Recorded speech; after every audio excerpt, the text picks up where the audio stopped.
Sony's rumored FX3 II and Nikon's officially released Z8. On paper, these two cameras seem to target different audiences, the FX3 II leaning toward a pure, video-focused cinema tool, and the Z8 aiming to be an all-rounder for both stills and video. But there is enough overlap to make the comparison worth discussing. The FX3 II is rumored to bring features like potential 6K or even 8K recording, high frame rate 4K capture, and possibly a global shutter, along with AI-driven autofocus and ergonomic improvements. The Nikon Z8, on the other hand, already boasts a 45.7 megapixel stacked sensor, 8.3K video, impressive autofocus, in-body stabilization, and a hybrid form factor designed for versatility. Choosing between them depends largely on whether your work revolves around cinematic video production or a mix of high-resolution photography and video.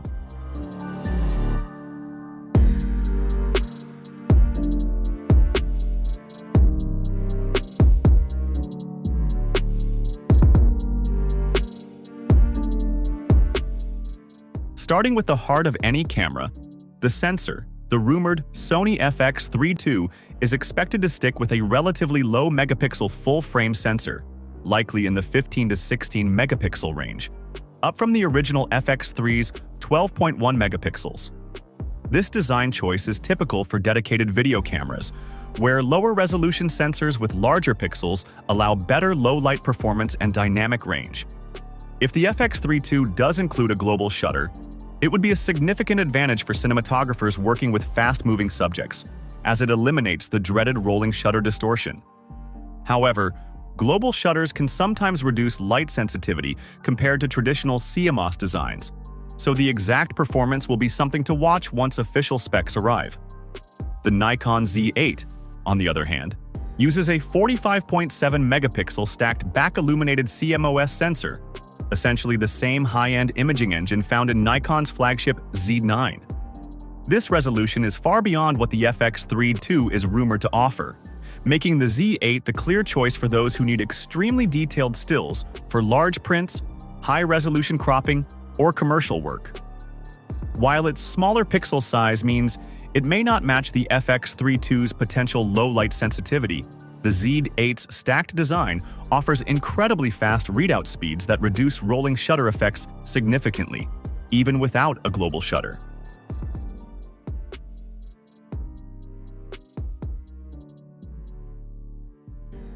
The FX3 II is rumored to receive notable ergonomic updates over its predecessor. The design is expected to remain compact and cinema-oriented, likely keeping its cage-friendly form factor, multiple mounting points, and possibly removing the active cooling fan in favor of a redesigned passive heat dissipation system. This would make it quieter on set, especially for interviews or narrative film work where fan noise can interfere with audio. Sony may also improve the grip, button layout, and menu navigation, while adding more weather sealing to make it a stronger option for documentary and outdoor filmmaking. The Nikon Z8 takes a different approach, offering a hybrid body that is more traditional in shape, with a deep grip, large buttons, and an integrated EVF. It's surprisingly lightweight for its capabilities at around 910 grams, yet still weather-sealed for professional use. The 3.2-inch tilting rear LCD, paired with a 3.69 m.dot EVF, gives photographers both comfortable still shooting and effective video framing. While it's not as compact or mounting-friendly as the FX3 II for rigged video setups, it strikes an excellent balance for those who need both handheld stills and video performance without switching between two different camera systems.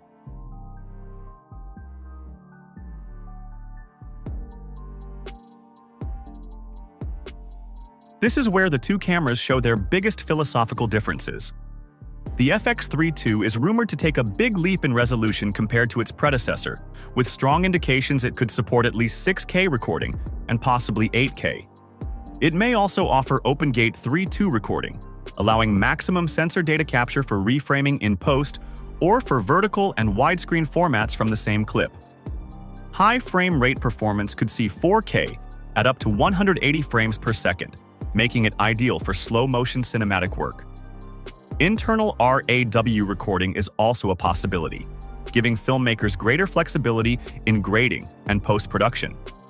If Sony truly delivers on these features, the FX3 II could become one of the most capable compact cinema cameras available. The Nikon Z8, meanwhile, already delivers industry-leading video specs in a hybrid body. It supports 8.3K at up to 60 frames per second in 12-bit NRAW, 8K at 30 frames per second in NLOG, and 4.1K ProRes RAW HQ up to 60 frames per second. It can also shoot 4K up to 120 frames per second. While it doesn't currently offer open-gate recording, it does provide robust internal formats that cater to both professional filmmakers and content creators. The main difference here is that Nikon has already proven these capabilities in the real world, whereas the FX3 II's rumored features still need confirmation.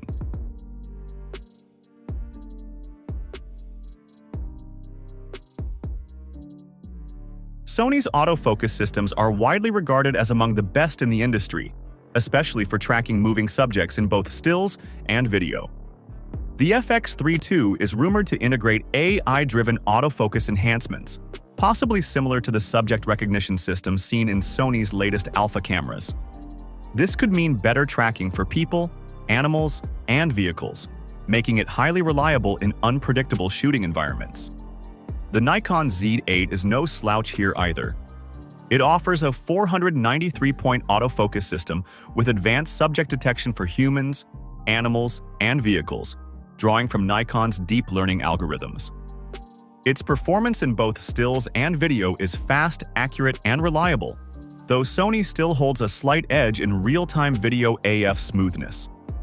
In-body image stabilization is standard on the Z8, providing up to 6 stops of shake reduction. The FX3 II will almost certainly feature IBIS as well, though whether it matches Nikon's performance remains to be seen.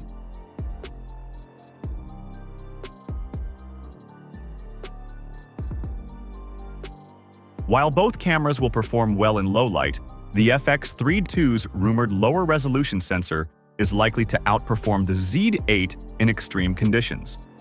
Larger individual pixels can capture more light, producing cleaner images at high ISOs.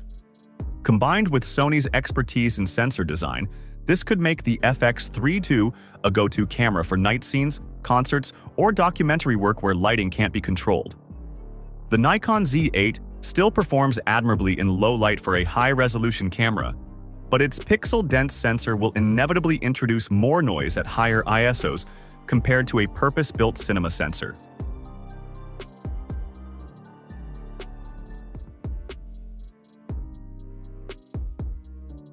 In a professional workflow, the FX2 seems positioned as a dedicated A camera for filmmakers who prioritize image control, slow motion, and rigging flexibility. The likely inclusion of internal RAW, open-gate recording, and high frame rate options make it ideal for narrative film, music videos, commercial shoots, and documentary filmmaking where every frame is crafted in post. The Nikon Z8, with its hybrid strengths, is better suited for creators who want one body to handle everything from studio portrait sessions to 8K video production. Its higher resolution allows it to double as a stills camera for advertising or editorial work, while still offering cinematic video capabilities. For event shooters, wedding videographers, or travel creators, the Z8's ability to switch instantly between photo and video without sacrificing quality is a major advantage.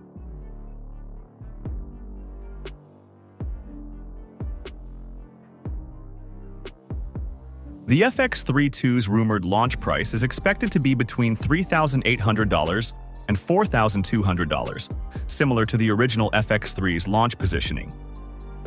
The Nikon Z8 retails at around $3,999 body only, making them comparable in price. The difference comes down to what you're paying for: dedicated cinema features with the FX3 II versus high-resolution hybrid performance with the Z8.